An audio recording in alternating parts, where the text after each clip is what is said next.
পারলে আমরা গায়ের রক্ত দিব, সুমন ভাইয়ের কিছু হইতে আমরা দিব না না না। যেমন মারফুত হয়ে থাকো, সরাসরি আসো, আইয়া বলো আমরা সাইদুল সুমনকে আমরা মারবো, আমরা হত্যা করবো।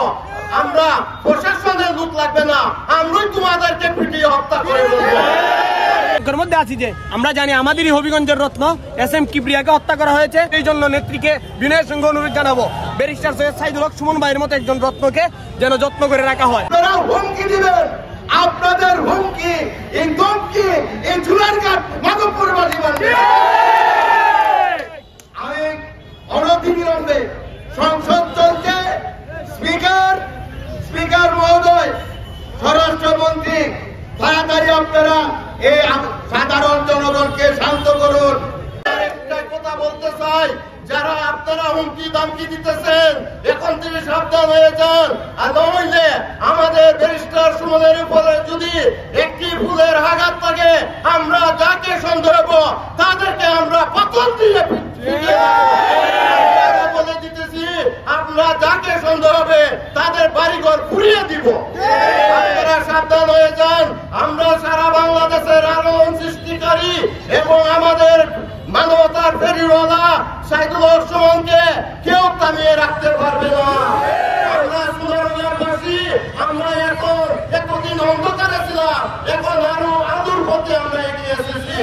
আপনারা জানেন আমাদের সাইদুল হক সুমন এমপি যখন হয়ে সংসদে গেছেন, তখন থেকে আমাদের সুন্দরঘাট মাধবপুর জনগণ আমাদের উন্নয়নের গণজোয়ার চলছে। আমাদের রাস্তাঘাট বিভিন্ন কাজকর্ম এবং বিভিন্ন উন্নয়নের কাজ চলছে। তারা ওইগুলা বরদাস্ত করতে পারায় এবং তারা যে আগে চুরি ডাকাতি করছে ওইগুলা বের হয়ে যাবে, এই জন্য তাকে হত্যা করা পরিকল্পনা করতেছে। আমি আরেকটি কথা বলতে চাই, আমাদের সুন্দরঘাট প্রশাসনকে আপনারা সবার আগে জানেন এই হত্যাকারী কে ষড়যন্ত্র করছে। আপনারা যদি ২৬ ঘন্টার ভিতরে এর হত্যাকারীর যদি বের না করে আমরা রাস্তাঘাট বন্ধ করে দিব।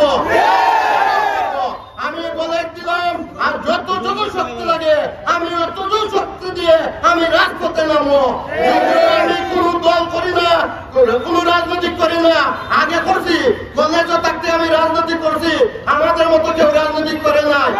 এখন আমরা বিদেশ বাড়ি গিয়ে এখন বাংলাদেশে আমি বিজনেস করতেছি, এই জন্য আমরা রাজপথ ছেড়ে দিছি, এটা মনে করবেন না।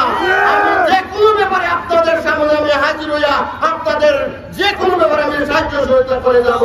নেমেছে আসলে তারা কি সাকসেসফুল হতে পারবে কিনা, আপনি কি না আমরা বিশ্বাস করি কোনোভাবেই এই সময়ে জননেত্রী শেখ হাসিনা ডিজিটাল বাংলাদেশে এসে এই যখন এস.এম. কিবরিয়া হত্যা করা হয়েছিল তখন এতগুলো মিডিয়া ছিল না, তখন এই ডিজিটাল বাংলাদেশের ছোঁয়া ছিল না। জননেত্রী শেখ হাসিনা এই বাংলাকে ডিজিটাল বাংলা বানিয়েছে। সেই জায়গা থেকে আমরা বিশ্বাস করি কোনোভাবেই তারা সফল হতে পারবে না।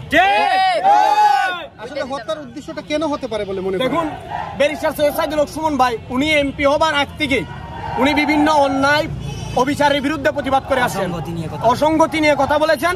এই বলার কারণে রিসেন্টলি উনি বড় বড় রাঘব বোয়াল যারা এদেশের মানুষের টাকাকে পাচার করে সুইস ব্যাংকে, কানাডা, ইউরোপের বিভিন্ন দেশের মধ্যে সম্পদ বাড়াচ্ছে, আমার দেশের মানুষকে শোষণ এবং নিপীড়ন করে, তাদের বিরুদ্ধে দাঁড়িয়ে গেছে।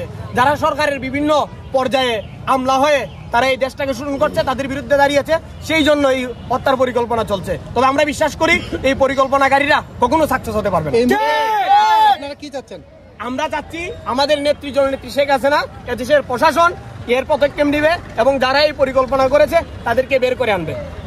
ধন্যবাদ। আমরা চাই মানে উনার সফলতা, মানে উনার সফলতা চাই, আর ঐক্যবদ্ধ হয়ে মানে উনি আল্লাহর এই পৃথিবীর মধ্যে যতদিন আছেন ততদিন ভরা আমরা মানে উনার সাথে আছি। পারলে আমরা গায়ের রক্ত দিব, সুমন ভাইয়ের কিছু হইতে আমরা দিব না না না।